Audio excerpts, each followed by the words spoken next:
السلام علیکم. زما خوږو درنو زده کوونکو هیله ده چې ټول به روغ جوړ ښه یاستئ. دا ده چې زه بیا هم راغلم او نننی درس بیا هم لرو. دا ځل به بیا هم په څه شي کې تم کیږو؟ د کتاب په درس کې به تم کیږو. موږ تاسې د کتاب په هکله خبرې وکړې، نو زه به تاسو نه پوښتنې وکړم. کورنۍ دنده مې هم درکړې وه چې هغه کلمې چې تاسو ته سختې وي هغه په نښه کړئ او همدارنګه ویلیکئ ولولئ. نو تاسو یو دوه درې ګټې ما ته ووایئ چې د کتاب لوستل څه ګټې لري. آفرین. اوله ګټه یې څه شوه؟ موږ له هغه څخه پوهه زده کوو، علم ترېنه زده کوو. آفرین. بل د ژوندانه لارې چارې موږ ته راښیي. زنده‌باد. بل له پټو رازونو مو خبروي چې په دې نړۍ کې څه موجود دي. آفرین.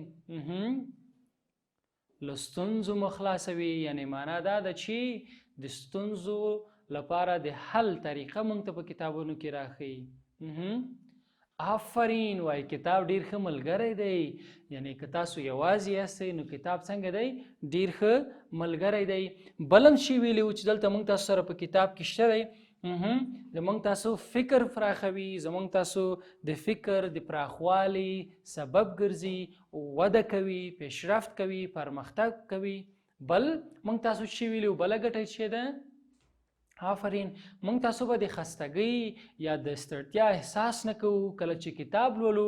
نو که هغه ما مخکې هم تاسو ته ویلي، که هغه هر کتاب وي، که هغه ستاسو د پښتو کتاب وي، نو په هغه کې ډېر زیات جالب معلومات شته. نو هغه به څنګه وي؟ نو هغه به تاسو ته په زړه پورې ښکلي معلومات درکوي. آفرین. او بل دا ده چې هر چېرته که تاسو لاړ شئ د هر څه په هکله به معلومات در سره وي. مننه ډېره زیاته. دا تاسو څو ځلې ولوسته؟ آفرین. زه مطمئن یم چې تاسو به لوسته وي. نو ګلونو زده کوونکو، ما تاسو ته ویلي چې په دې متن کې که چېرته تاسو سختې کلمې درته په سترګو کېږي نو هغه به څنګه کوي؟ له هغه نه به کرښې کوي یا هم پنسل خطه ترې لاندې څنګه کوي؟ کش کړئ. نو تاسو به څه وکړئ دلته؟ راځو نن به موږ تاسو 14 مخ وایو. هیله ده چې خپل کتاب د پښتو مضمون کتاب هم څنګه وي؟ در سره وي او دا کتاب ولولو. راځو 14 مخ ته. 14 مخ کې یو دوه تمرینه دي، هغه به سره په یو ځای حلوو او همدارنګه څو کلمې دي چې ما راخیستې د دې ځای او هغه به زه په جملو کې تاسو ته هم استفاده کوم. راځئ موږ تاسو ته په اول تمرین کې لیکل شوي لاندې نیمګړې جملې په قوسونو کې د لیکل شوي مناسبو کلمو له مخې بشپړې کړئ. وګورئ موږ تاسو ته جملې راکړل شوي دي. کتاب ډېر ارزښتناک شی دی. نو موږ به راشو ولولو چې موږ به څه ولیکو؟ چې دی به ولیکو او که ده. نه، دلته کتاب دی نو موږ به ده نه لیکو، موږ به څه ولیکو؟ دی. زنده‌باد. نو موږ به په دې ځای کې ولیکو چې کتاب چې دی یو ارزښتناک شی دی. نو دغه ده چې ده دا به څنګه شي؟ غلط به شي. نو موږ به له دغه نه کرښته وکړو یا به یې دلته ولیکو. نو دلته دی. کتاب یو ارزښتناک شی دی. لکه موږ وایو چې سړی دی، داسې نه وایو چې سړی ده، ځکه دا موږ د ښځې لپاره ښځینه نوم دپاره استفاده کوو یا استعمالوو. مثلا زه وایم چې هغه زما خور ده، نو بیا به څه وایم؟ دغه به دال او هې به وایو. خو که چېرته ووایم چې دی نو هغه لکه نارینه نوم ته راځي. پوه شوئ؟ مننه. راځو دوهم ته. په دوهم کې څه لیکلی دي؟ په دوهم کې لیکلي ځکه چې په لوستو یې په لوستو یې څه شی؟ دلته دوه هغه پاته شوي دي. ځکه چې په لوستو یې څه شی زده کوو؟ نو دلته به زه ولیکم لوست او بل به څه ولیکم؟ پوهه. نو تاسو ماته وایئ ځکه چې په لوستو یې لوست زده کوو. صحیح ده؟ نه، ځکه که موږ چېرته کتاب لولو نو بیا موږ وایو چې په لوستو یې چې زده کوو؟ پوهه. نو دلته به زه چې ولیکم؟ پوهه به ولیکم. نو په دې ځای کې موږ چې کله کتاب لولو نو موږ ځکه وایو چې زه د کتاب په لوستو سره چې زده کوم؟ پوهه زده کوم، لوست نه. پوه شوئ؟ آفرین. لوست هم زده کوو خو په دې جمله کې صحیح نه راځي.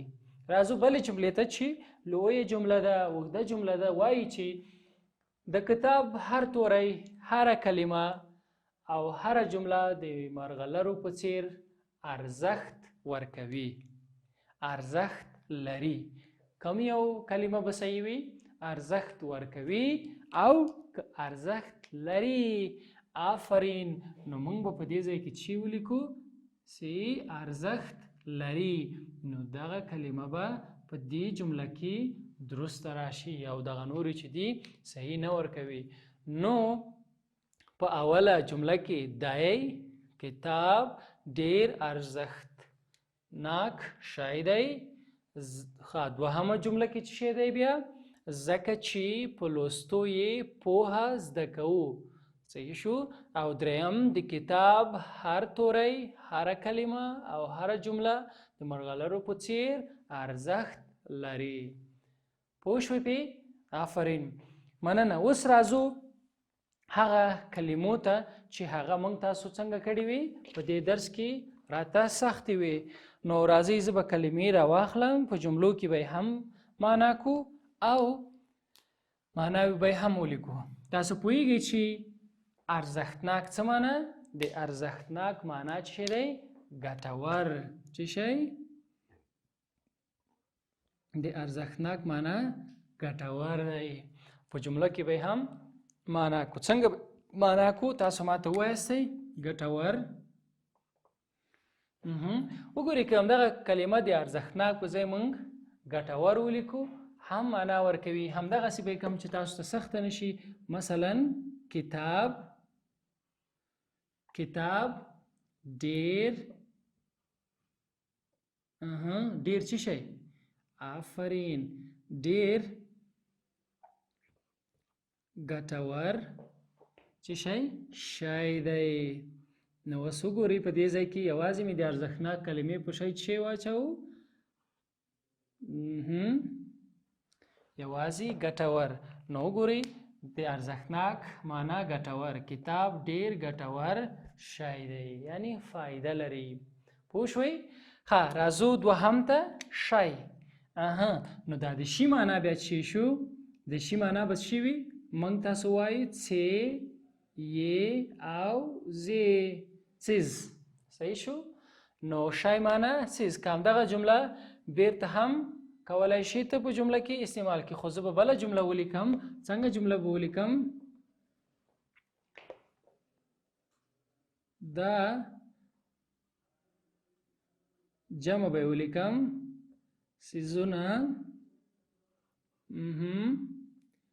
می دا څیزونه می خوښ شول څنګه شول خوښ شول معنا دا د هغه شیان چې دي هغه می خوښ شول دا څیزونه می خوښ شول څومره ښایسته څیزونه دي څومره ښایسته شیان دي نو دا می څنګه شو خوښ شو ښه راځئ بل پای څه شي ته وایي په پښتو کې پای معنا آخر څه شي ته وایي آخر صحیح شو معنا دا ده چې آخر څه شي ته وایي پای نو موږ به څنګه وایو نو موږ به داسې وایو چې دا زموږ د درس پای دی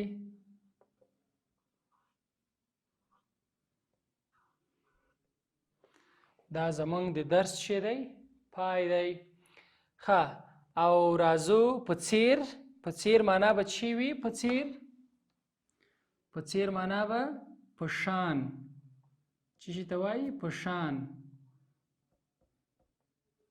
صحیح شو په شان د دې په څیر د دې په شان نو زه به څنګه په جمله کې وایم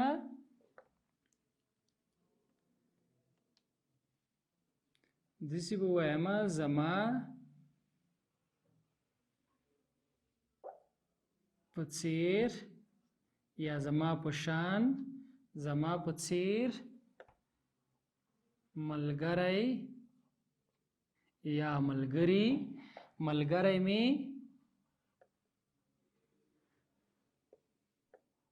خوښیږي، یعنی هغه څوک چې زما سره په عادتونو کې څنګه وي یو شانته وي هغه مې خوښیږي. په شان زما په څیر ملګری مې خوښیږي. همدلته راځو بل رازونه. رازونه څه شته وایي؟ هغه پټ چې چاته څنګه وي معلوم نه وي، هغه که هر شی وي مونږ یې تشریح لیکو چې رازونه څه شي ته وایي. وایي له پلاني سره مې یو راز موجود دی. اصل کې مونږ ورته رمز هم وایو. چې وایي ورته؟ رمز.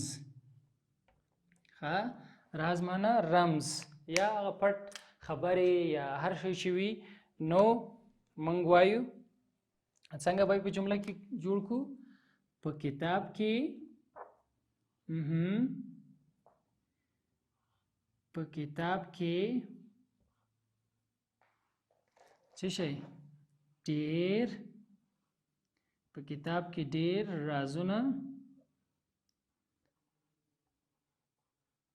رازونه پراته وي. په کتاب کې ډېر رازونه څنګه وي؟ پراته وي. ښه، همدارنګه نور هم لرو چې وده ده. صحیح ده؟ وده. نو زه به د ودې معنا صرف تاسو ته ولیکم، بیا به تاسو په جملو کې ولیکئ. صحیح شو؟ وده معنا چې دی پرمختګ. د ودې معنا چې دی پرمختګ. پند څو معناوې لري؟ موږ نصیحت هم وایو. صحیح شو؟ نصیحت. او همدارنګه عبرت، همدارنګه درس. صحیح شو؟ په ډیرو معناو راځي. او همدارنګه موږ وایو چې وسیله به د ذریعې په نوم ولیکو، په معنا سره ولیکو. موږ وایو چې د دې په ذریعه، د دې په وسیله، د دې هم کولی شو وایي له لارې. صحیح شو؟ هم کولی شو چې وایي له لارې. نو دا درې به هم تاسو په جملو کې څنګه کوي؟ استفاده کوي. ما تاسو ته ویلې چې دغه جملې چې دي ارزښتناک شی، پای، په څیر، رازونه، وده، پند، وسیله، سختې کلمې بریښي په دې متن کې چې موږ تاسو د کتاب په هکله ولوستئ. نو تاسو به څه وکئ؟ ګلنو زده کوونکو تاسو به بیا هم دغه جملې، دغه کلمې، نوې معناوې به یو زده کړئ. دا یو بل به بیا په نورو جملو کې تاسو څنګه کوئ؟ هغه استفاده کوي، وبه لیکئ. کله مو چې هغه ولیکه نو تاسو ته دلته په څلورم مخ باندې بل څه شی لیکل شوی؟ بل کورنۍ دنده هم درکړل شوې. په خپلو کتابچو کې لاندې جملو تش ځایونه په مناسبو کلمو سره څنګه کوي؟ ډک کړئ. نو دلته کس مثلا لیکلي کتاب موږ لارښوونه کوي، داسې به ولیکو کتاب موږ ته لارښوونه کوي.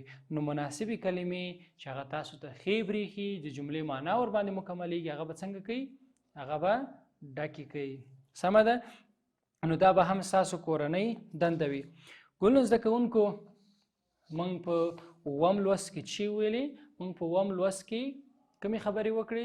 د کتاب په هکله مو خبرې وکړې. ومویلې چې کتاب څه شی دی او د کتاب په هکله مو معلومات هم ترلاسه کړو. موږ باید تل مطالعه وکړو.